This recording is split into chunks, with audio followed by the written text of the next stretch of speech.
The S&P 500 touched a fresh record high near the 4,000 mark on Wednesday as investors anticipate more stimulus by way of President Biden's infrastructure plan. The Dow stumbled a bit, falling 85 points, but the S&P 500 gained 14. The Nasdaq surged 201.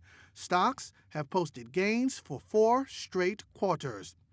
Details of the Biden plan and anticipation of the full reopening of the U.S. economy boosted investor sentiment, says Riverfront Investments co-chief investment officer for Global Fixed Income, Kevin Nicholson. As we get more vaccinations, we're getting closer and closer to reopening the economy, and that's why the markets are moving higher.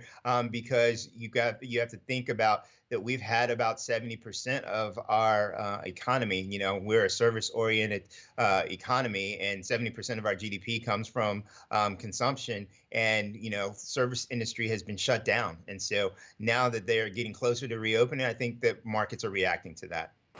Progress toward the reopening showed up in the latest hiring data. Private employers did the most hiring in 6 months in March, according to payroll processing company ADP.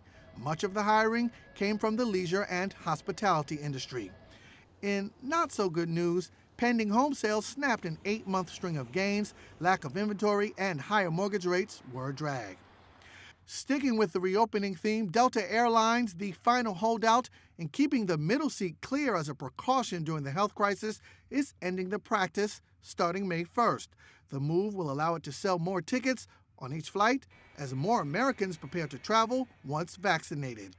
And Microsoft was another big corporate story of the day. It won a close to $22 billion contract to supply the U.S. Army with augmented reality equipment.